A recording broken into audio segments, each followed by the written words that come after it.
지난 한 주간 모두 평안하셨습니까? 예, 총회 한 주간 잘 다녀왔습니다.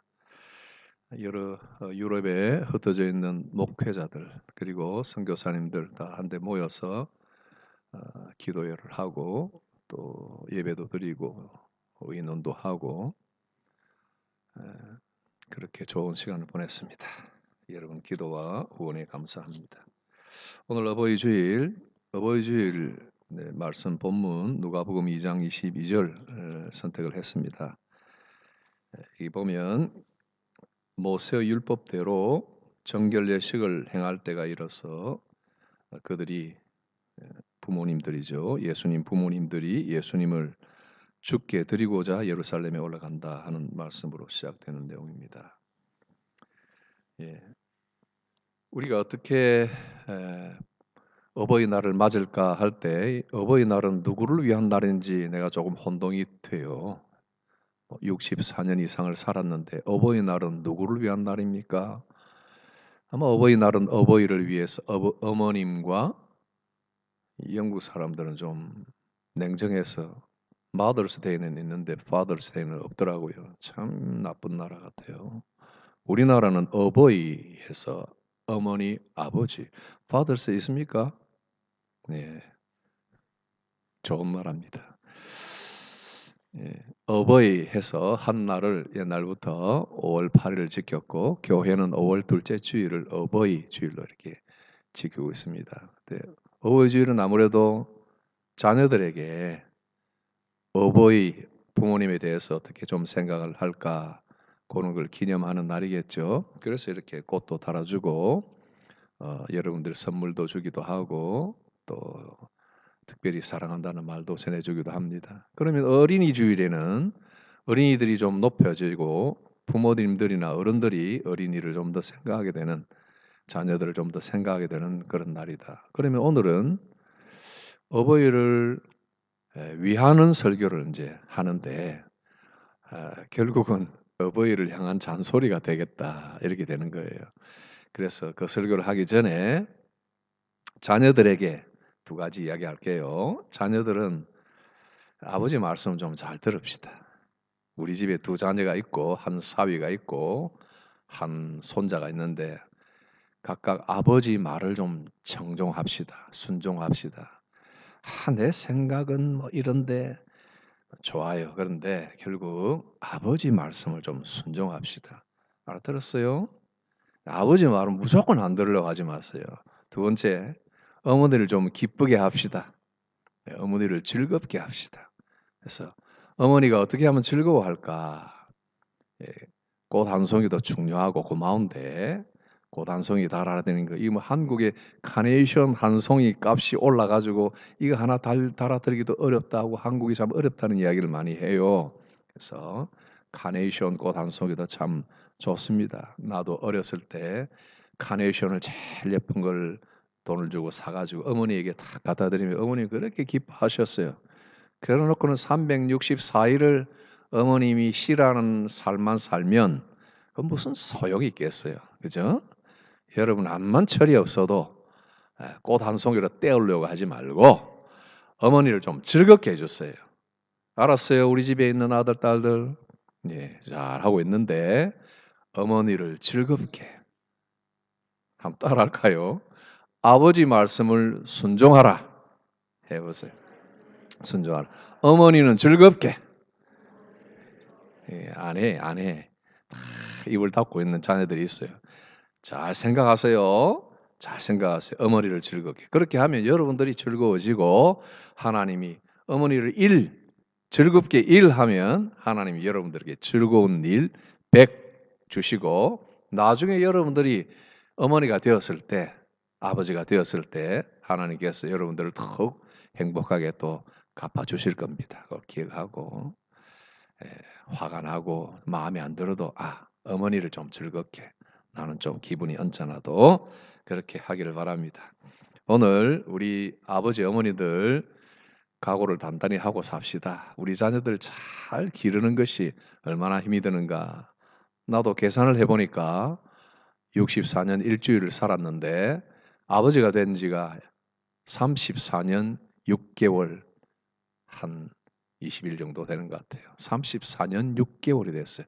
그러니까 아버지가 34년 차 되면 어느 정도 이제 아는 것이 많아지고 아들, 딸에게 어떻게 해야 되는가 이런 걸 노하우가 있을 거예요. 누가 물어봅니다. 목사님 아들을 어떻게 키웠어요? 딸을 어떻게 키웠어요? 하면 할 말이 있을까요? 한두 가지 있을지 모르겠어요. 한두 가지. 그런데 하나도 가치 있는 게 별로 없어요. 34년 6개월 이상 아버지가 되었어도 참 잘 가르치고 잘 이끌어주고 하려고 했는데도 그게 잘 안 돼요. 왜냐하니까 아무리 잘 가르쳐도 거기에는 항상 예, 부작용이 있어요. 사이드 이펙트가 있어요. 그러니까 여러분이 이제 뭔가를 리모디를 우리가 가질 때 좋은 이렇게 리모디가 있어도 그걸 보면은 여러분 리플렉스 읽어봤어요? 여러분들 약 하나를 받아가지고 리플렉스 읽어보면 도저히 먹을 수가 없어. 이 약은 이제 어디가 아파서 먹으려고 탁 읽어보면 사이드 이펙트가 1, 2, 3, 4, 5, 6 아주 여러 사람에게 미치는 많은 하이 파시빌리티의 사이드 이펙트가 있고 그다음에 좀 로우 그다음에 로워 파시빌리티가 있는 그런 사이드 이펙트가 너무 많아. 그래서 좋은 약인데 먹으면 다른 데가 또 망가지는 거예요. 이와 같이 아무리 밝고 환한 교훈을 주어도 그 옆에는 어두컴컴한 사이드 이펙트가 있단 말이에요. 예를 들면 너희들 돈을 아껴서 쓸 줄 알아야 돼. 잘 저축하고 세이빙을 잘하고 꼭 필요한 데는 쓰고 아주 검소하게 잘 아껴서 원 펜이라도 잘 아껴서 쓸 줄 알아야 돼. 이렇게 잘 가르친단 말이에요. 그렇게 되면 되는데 그 다음에 뭐가 되느냐면은 좀 인색한 사람이 되는 거예요. 원 펜이 때문에 달달달달달달 떨 수 있는 그죠? 검소하다는 것이 그만 인색한 것으로 이렇게 잘못 가르쳐 줄 수가 있다 하는 거예요. 너희들은 하나님 앞에서 거룩한 사람이 되어야 돼. 깨끗하고 거룩한 사람이 돼야 돼. 죄를 지으면 안 돼. 이렇게 막 가르치다 보니까 항상 하나님이 우리를 보고 계셔. 고람되어 거룩한 사람이 되어야 돼. 이렇게 하다 보면은 어느 순간에는 이 사람은 뭔가 하나님을 두려워하는 사람이 되어 있단 말이에요. 그렇지 않겠어요? 항상 내가 거룩해야지, 나는 죄를 짓지 말아야지. 하나님이 나를 보고 계셔 하다 보면은 어느 순간에는 이 사람이 자유롭게 편안하게 하나님이 주신 자유를 누리지도 못하고 어떨 때는 막 두려움에 떠는 사람이 되는 거예요. 그래서 누가 야 우리 영화 보러 가.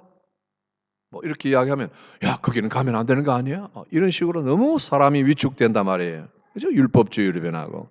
그러니까 좋은 교육이었는데 사이드 이펙트가 항상 따라와.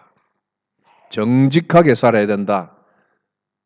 최고의 폴리시는 정직한 것이야. 정직해야 정치인도 되고 경제인도 되고 그냥 롱런을 할 수 있는 거야. 정직해야 돼. 거짓말을 하면 안 돼. 사람이 한 입으로 두 말을 하는 그런 사람이 돼서는 안 돼. 가르쳐 놓으니까 나중에는 너무 이제 사람이 막 결벽증에 걸려가지고 내 말하는 데 대한 책임을 져야지 이러면서 말도 한마디 제대로 못하고 그냥 주저하게 되고 그런 경우도 생긴다 하는 겁니다. 결국은 에, 죄책감에 자꾸 사로잡히고 내가 오늘 한 말이 뭔가 자꾸 돌아보면서 거기에서 쳇바퀴 돌듯이 빙빙 돌고 발전이 없는 사람이 된다. 그러니 그 사람은 정직하기도 하고 거룩하기도 하고 또 진실되게 살고 항상 에, 검소하고 하는 사람인데 보면 이제 뭔가 자기 것만 생각하고 또 정직하고 뭔가 의롭다 한데 뭔가 왜 통골수가 돼가지고 자기 혼자 어려운 사람이 돼버리고 도대체 다른 사람을 이해할 수 없는 그런 사람이 돼버리면 그건 사회에 나가서도 사회생활하기 참 힘이 되는 거예요. 저 친구는 보면 자기 혼자 옳다. 다른 사람에 대한 용서가 없고 늘 자기만 옳고 그렇게 살아간다. 이러면 이제 교회나 사회나 사회생활에 문제가 생기는 거죠. 여러분 제가 이 서론을 이렇게 이야기하는 것은 우리들이 힘을 다해서 노력하거나 또 애를 쓰고 하지만은 한계가 있더라 하는 거예요. 한계가. 그죠? 그러니 이 한계점에서 핑계를 찾지 맙시다. 이걸 제가 말씀드리고 싶은 거예요. 핑계를 찾으면 너 때문이야, 당신 때문이야, 아들들, 딸들 향해서 너가 이렇게 잘못해서 그랬어. 항상 핑계를 대요. 내가 잘못 가르치고 내가 결함이 있어서 그런 것은 모르고 자꾸 핑계를 삼는 거예요. 또 아이들이 좀 잘못하고 실수하면 그저 그 부인에게 나무라고 당신이 그래서 그랬었다. 남편에게는 또 부인이 핑계를 대고 이렇게 탓을 하는데 아무리 그래봐야 소용이 없어요. 우리는 완벽하게 거룩하고 정직하고 진실된 사람으로 한 사람을 우리가 만들 수가 없어. 절대로 없습니다. 정반대로 이야기하면 어떤 가정에 그냥 엉망인 가정에서 자녀들이 자라면서 나는 아예 결혼이라는 것을 안 해야 되겠어 하는 그런 자매가 있었어요. 그러나 그 자매가 결혼을 했는데 좋은 남편 만나서 참 잘 살더라고요. 그러니까 환경이 어때서 뭐 어떻게 된다 이런 것이 아니란 말이에요. 거룩하게 잘 기르려고 해도 시행착오가 생기고 뭔가 우리 인간이 잘못해도 황무지와 같은 곳에 그냥 불모지에도 보면은 들꽃이 빨갛게 예쁘게 피는 경우도 있단 말이에요. 그러니까 이 모든 자녀 교육, 자녀가 성장하는 것은 부모에게 다 달린 것은 아니다. 그러나 우리가 어떻게 해야 될 것인가를 생각할 때는 머리를 짜매고 지혜를 짜매는 것이 아니라 성경을 보면은 답이 나와 있어요. 오늘 이 짧은 한 구절 누가복음 2장 22절 그냥 기억하기도 좋죠. 예수님의 부모들은 모세의 율법을 따라서 정결례를 하기 위하여 예수님을 죽게 드리고자 예루살렘으로 올라간다. 여기 보면 몇 가지 중요한 힌트가 있어요. 첫째, 모세의 부모님들은 요셉과 마리아죠. 그 부모님들은 모세의 율법대로, 그죠? 모세의 율법대로 첫 번째입니다. 모세의 율법대로. 자기들의 플랜이 아니에요. 그래서 요셉과 마리아가 정결례식을 행할 때가 되었을 때 예수님을 죽게 드리고자 하나님께 바친단 말이에요. 그렇죠? 모세의 율법대로 하나님께 바친다. 모세의 율법에 이런 게 있나요? 있죠. 출애굽기 13장을 보면 이런 내용이 나와요. 하나님께서 이스라엘 백성들을 애굽에서 데리고 나올 때 마지막 마지막 벌이 애굽에 있는 모든 첫 번째 난 짐승이나 사람이나 아들들을 다 죽이는 벌을 내리셨어요. 그런데 이스라엘 백성들의 아들들은 피할 수 있도록 해주셨어요. 그리고는 출애굽기 13장에 뭐라고 하시느냐면은 앞에서 보니까 불이 이렇게 눈을 이렇게 가리더라고요. 그래서 제가 좀 내리고 꺼놓겠습니다. 하나님께서 내가 애굽의 모든 장자는 다 죽였지만은 너희들은 죽이지 않았다. 그러니까 너희들에게 난 첫 번째 아들 짐승이든지 사람이든지 전부 다 내게로 돌릴지어다. 그랬어요. 내 것이다. 이랬어요. 아시겠어요? 여러분 가정에 첫 번째 아들 있죠? 하나님께 바친다는 거예요. 하나님 것이라는 거예요. 이것을 이스라엘 백성들에게 모세를 통해서 하나님이 말씀하신 거예요. 그러니까 그 법대로 마리아와 요셉도 예수님을 하나님께 드리고자 예루살렘으로 올라갔다 그랬습니다. 긴 여행길을 갔어요. 지난 주간에 우리가 설교 들을 때 기억납니까? 그 먼 여행길을 갔다가 다시 먼 여행길을 돌아오는데 하루 만에 돌아오질 못해요. 하루길 좀 왔는데 예수님을 잃어버렸단 말이죠. 그래서 부모님들이 예수님 찾으러 간 기억나죠? 그렇게 해서 이제 예루살렘을 갔는데 정결례를 하기 위해서 이게 모세 율법에 또 있는 거예요. 어머니가 아기를 낳을 때 피를 흘리게 돼요. 그걸 산혈이라고 그러는데 아이를 낳을 때 피를 흘리는 거 산혈. 그래서 이 피가 어머니도 부정하게 하고 그 피에 닿은 아들도 부정하게 하는 거예요. 그래서 하나님께서는 아마도 우리 사람들의 건강을 위해서 하나님이 이런 율법을 주신 것 같아요.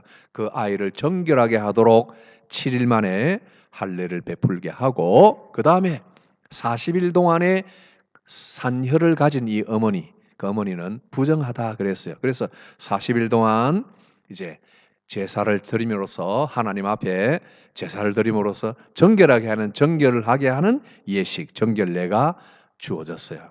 그래서 어떤 사람들은 이제 양을 한 마리 잡아서 하도록 되어 있었는데 양을 잡을 만한 그런 돈이 없으면 산 비둘기 2마리나 또 집에 있는 비둘기 2마리를 대체를 했어요. 그러면 값이 좀 싸겠죠. 그래서 예수님의 가족은 부자가 아니었어요. 그래서 이 비둘기를 대체해서 이제 정결례를 했어요. 이런 것들을 위해서 모든 모세의 법대로 부모님들이 항상 이 정결례를 하고 그 다음에 아이의 정결례식을 위해서 예루살렘으로 갔다. 이것은 부모님들이 모세의 율법을 잘 지켰다는 거예요.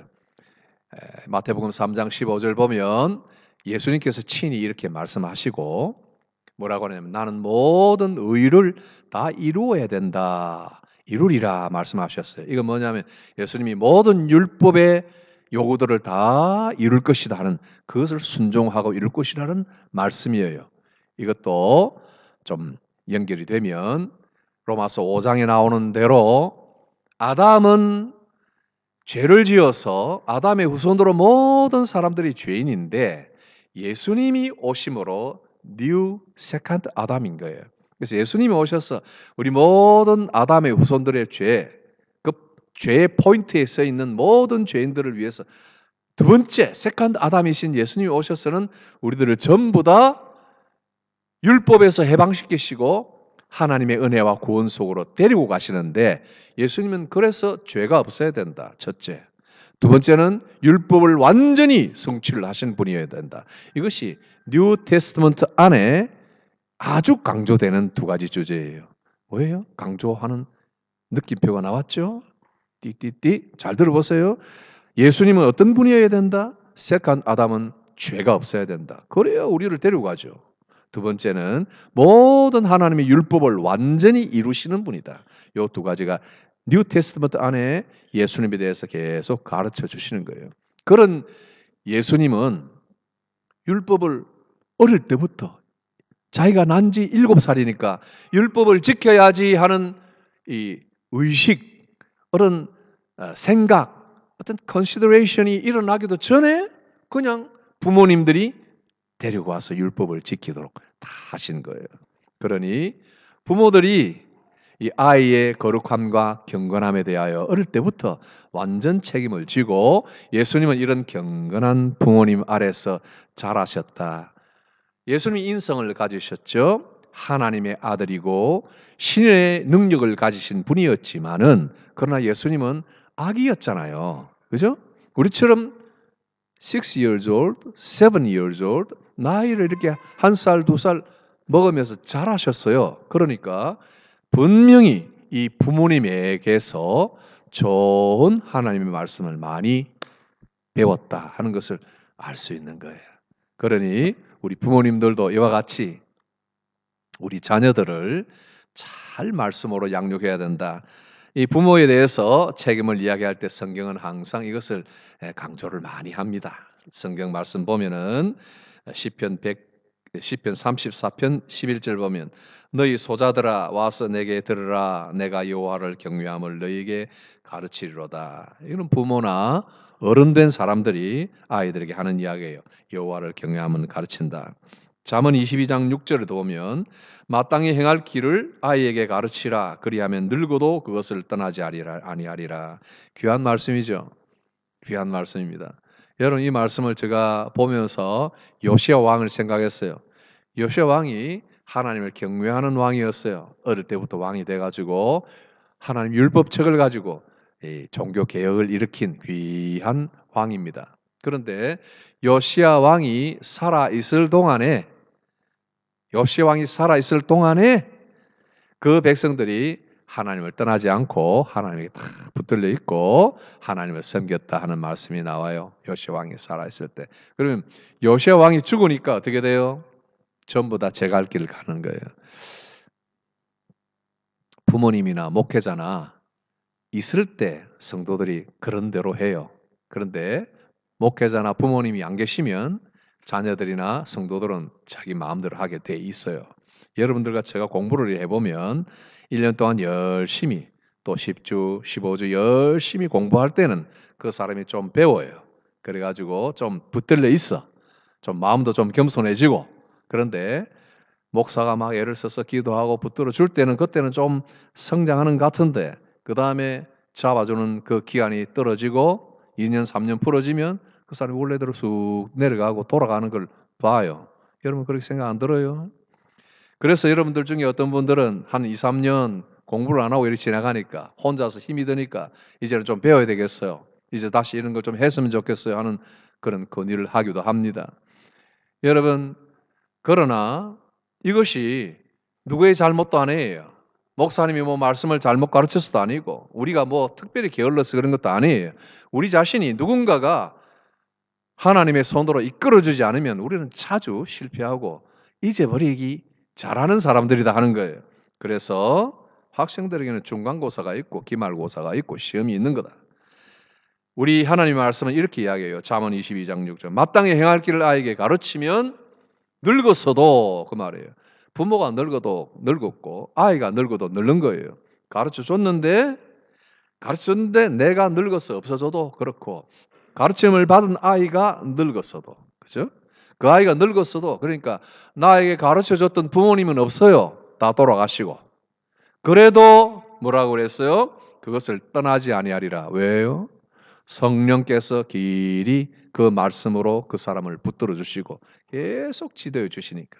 그러니까 부모님이 죄인 되고 연약하고 시행착오가 많고 자녀를 잘 기르는 노하우를 아무것도 가진 것이 없을지라도 하나님의 말씀으로 계속 가르치는 거예요.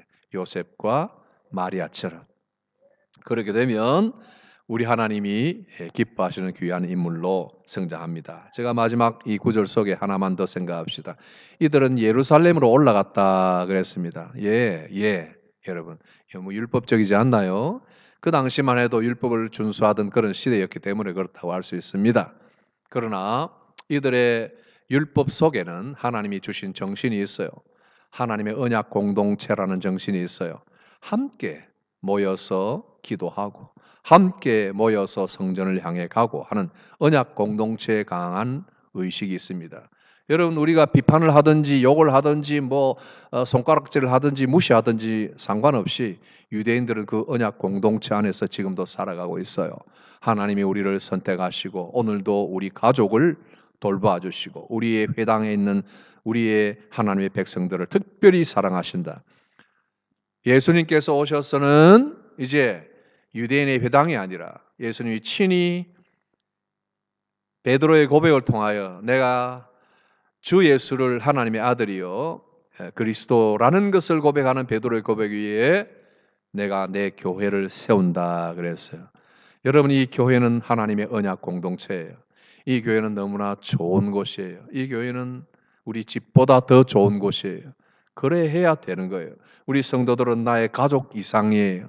하나님과 함께 영원히 살 수 있는 복된 우리의 형제 자매들이에요. 이 언약 공동체인 교회에 대한 교회론을 제대로 가져야 돼요. 그래야 우리가 다 떠나도 자녀들이 하나님의 교회에서 교회를 통하여 역사하시는 하나님을 존중할 줄 알고 교회 내에 있는 강한 자나 연약한 자나 이쁜 자나 못생긴 자나 미운 자나 사랑스러운 자나 함께 공동체 안에서 사랑하고 용서하는 것을 배우고 또 참아주는 것을 배우며 함께 길이 하나님의 백성으로 연단되어 가는 것을 아는 거예요. 이 교회에 대한 확실한 언약 공동체에 대한 확실한 가치를 확실하게 인식하지 못하면 언제든지 교회를 버릴 수 있는 사람들이 되는 거예요. 이 교회에서 저 교회로 떠나고 하고 하는 것은 그런 것은 문제가 아니라 정신 속에 교회를 업신여기고 정신 속에 성도들의 공동체를 무시하는 이런 정신을 가지고 있으면 그 사람은 어딜 가나 그런 생각으로 살아간다면 하나님이 기뻐하지 아니하시는 거예요. 예루살렘으로 일찍 일어나 긴 여행길을 올라갔던 그 요셉과 마리아 부모님을 생각하세요. 그 아래에서 자랐던 예수님을 생각하세요. 우리 믿음의 공동체를 우리도 이와 같이 사랑하는 사람들이 되어야 됩니다. 말씀을 맺겠습니다. 마리아와 요셉은 우리가 꼭 같은 죄인들이었어요. 그렇지만 하나님의 율법을 지키는 데는 깊은 관심과 주의를 기울였습니다. 우리 부모님들도 하나님의 말씀을 먼저 잘 지키셔야 됩니다. 자녀들을 에베소서 6장 4절 아비들아 왜 이때는 또 하필 어머니들 말하지 않는가? 아버지는 아실 거예요. 아비들아 너희 자녀를 노엽게 하지 말고 주의 교양과 훈계로 잘 양육하고 가르치라. 주의 교양과 훈계로 주의 사람이 먼저 돼야 되는 거예요. 그렇죠? 주님의 사람으로 주의 교양을 가진 사람이 됩니다. 우리 부모님들 하나님 말씀 잘 먼저 지켜야 돼요. 그 말씀으로 가르칩니다. 여러분들이 교훈을 이야기할 때 그 교훈은 말로서 될 수도 있습니다만은 교양을 이야기할 때는 어떤 인스트럭션을 이야기할 때는 몰라도 우리가 에듀케이션을 할 때 단지 말로만 하는 것이 아니라 말이에요.